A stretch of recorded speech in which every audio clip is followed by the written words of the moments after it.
Hi hello ನಮಸ್ಕಾರ ನನ್ನ ಎಲ್ಲ ಯೂಟ್ಯೂಬ್ ಫ್ಯಾಮ್ಗೆ welcome back to my channel. ನಾನಿವತ್ತು ಇಲ್ಲಿ ಈಸಿಯಾಗಿ ಒಂದು ತೊಂಡೆಕಾಯಿ ರೈಸ್ನ ಹೇಗೆ ಮಾಡೋದು ಅಂತ ತೋರಿಸ್ಕೊಡ್ತಾ ಇದ್ದೀನಿ. ಬನ್ನಿ ನೋಡೋಣ.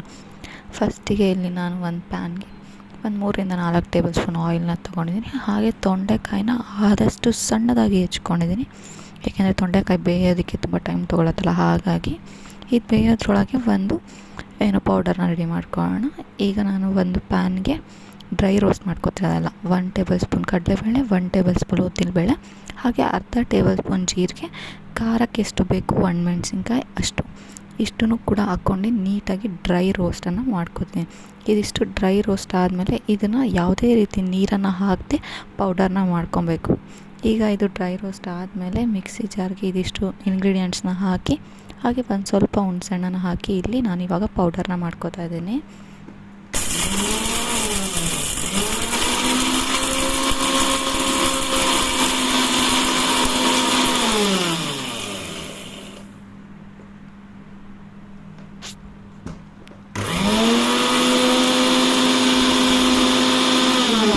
ರೆಡಿ ಆಗಿದೆ.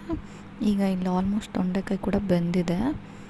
ತೊಂಡೆಕಾಯಿ ಬೆಂದಿರೋದನ್ನು ಒಂದು ಪ್ಲೇಟಿಗೆ ಶಿಫ್ಟ್ ಮಾಡ್ಕೊಳ್ಳೋಣ. ಆಲ್ಮೋಸ್ಟ್ ಫುಲ್ ಬೇಯಬೇಕು, ಏನು ಉಳಿಸ್ಕೊಬಾರ್ದು ಬೇಯಿಸ್ಕೊಳ್ಳೋದ್ರಲ್ಲಿ.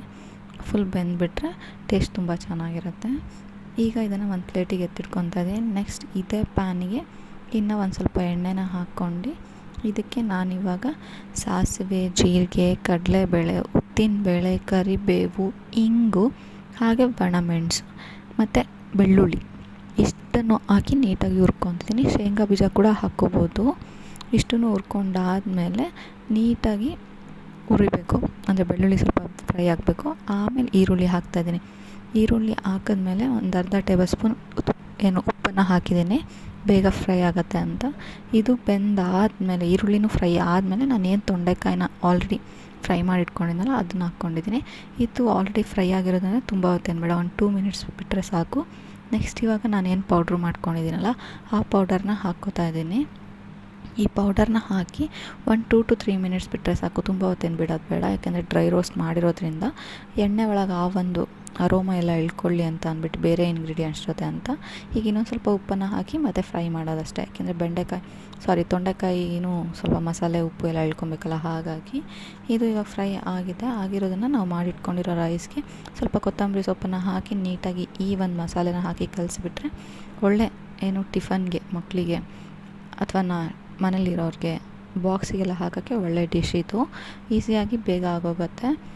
ಉದುರಾಗಿ ರೈಸ್ ಇದ್ರಂತೂ ಇನ್ನೂ ಚೆನ್ನಾಗಿರುತ್ತೆ ಟೇಸ್ಟಿಯಾಗಿ ತಿನ್ನೋದಕ್ಕೆ.